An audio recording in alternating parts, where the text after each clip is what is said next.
L'irruption de la bio, c'est vraiment un phénomène très très intéressant, hein, parce que en fait, ça illustre la capacité, je dirais, de résilience des sociétés humaines, leur capacité aussi à résister au rouleau compresseur et à trouver des réponses qui ne sont pas parfaites, mais qui sont quand même très très intéressantes. C'est un grand bouleversement. Je crois qu'il faut insister sur le fait que, je vais vous prendre encore citer une anecdote très personnelle. Il y a 20 ans de ça, même un peu plus que 20 ans de ça devait être en 93, je rencontre à Paris un copain qui s'appelle Olivier Mugler et qui bossait à la Poste, où il se faisait chier comme un rat, pardonnez-moi. Et, euh, il avait fait jadis, enfin bien avant ça, il avait fait des études d'agronomie, puis ça avait foiré, je sais pas trop bien quoi. En tout cas, mais c'est un type qui était extrêmement intéressé par toutes les questions d'agriculture et d'alimentation. Et en 93, il a l'idée d'ouvrir à Paris un supermarché bio. Ça n'existe pas à l'époque. Il ne faut pas faire d'anachronisme. Aujourd'hui, on croit que c'est là depuis très longtemps. Non. En 93, il n'existait pas de supermarché bio à Paris. Donc Olivier Mugler a cette idée. Il fait un business plan et il se rend compte qu'il lui faut 750 000 francs à l'époque. Donc aujourd'hui, ça ferait sans doute 130 000 euros, peut-être, ou 140 000 euros. Bref, c'est pas une somme gigantesque, mais il faut la trouver. Il fait son business plan. C'est un homme très sérieux. Il le fait et il va faire le tour des banques parisiennes. Aucune n'accepte de lui filer un fifrelin. Pas une seule, pas un fifrelin, rien.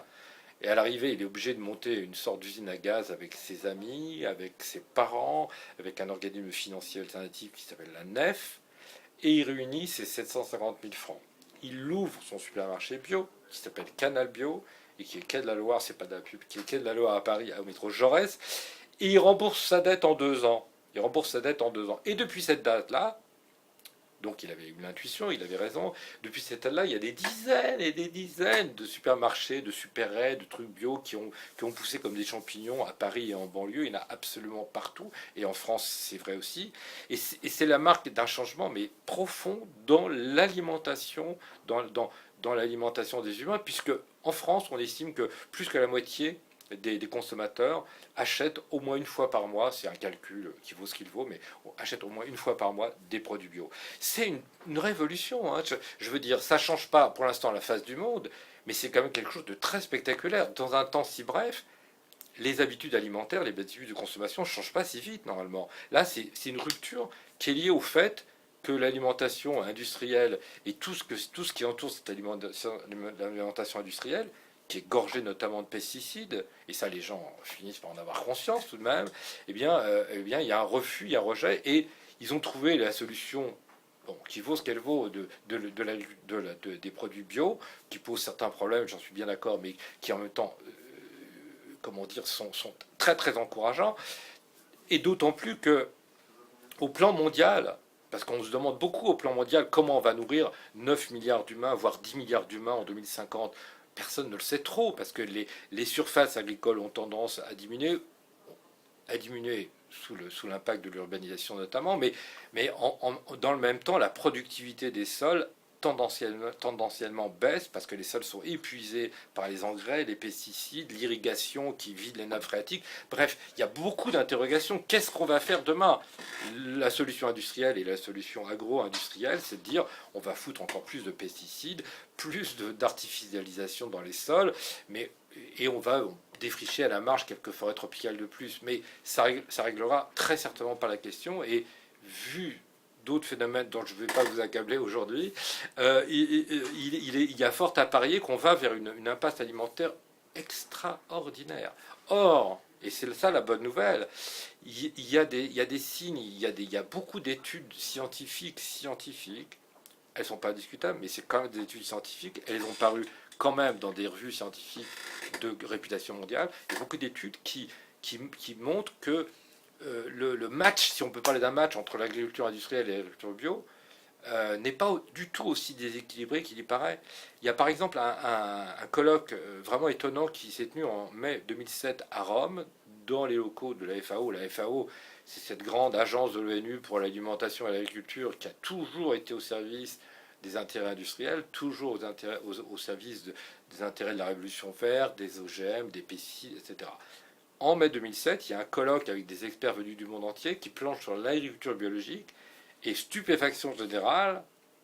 Après, il y a eu plein de bordel, je vous passe les détails, mais stupéfaction générale, ce colloque décrit et écrit que l'agriculture biologique peut nourrir toute la planète à un coût écologique infiniment moindre.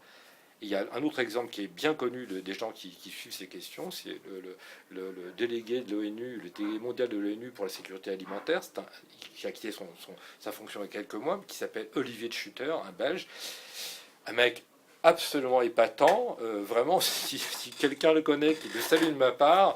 Olivier Schutter a écrit un rapport sur l'agroécologie. Bon, c'est des techniques, disons, agroécologiques. En 2011, dans lequel il écrit, bien sûr de manière documentée, appuyée sur un grand nombre d'études, de cas, il écrit que les petits paysans de la planète, les petits paysans, les pencus, ceux que l'industrie agroalimentaire considère comme des retardataires et des gens à éradiquer, à faire disparaître, il écrit que les petits paysans de la planète pourraient aisément doubler la production alimentaire en 10 ans en ayant recours à des techniques agroécologiques. Et là, on se rend compte que c'est vraiment un affrontement planétaire, c'est un affrontement colossal de dimension historique entre deux visions, à mon avis, irréconciliables de la façon de produire de la nourriture sur cette terre. La manière industrielle, qui, à mon sens, ruine les sols et ruine notre avenir, et puis une manière, je veux dire, humaine, qui revienne à des considérations vraiment agronomiques, qui considèrent qu'un sol c'est quelque chose de vivant et qu'il faut donc respecter ses cycles biologiques, ce que ne fait évidemment pas l'industrie.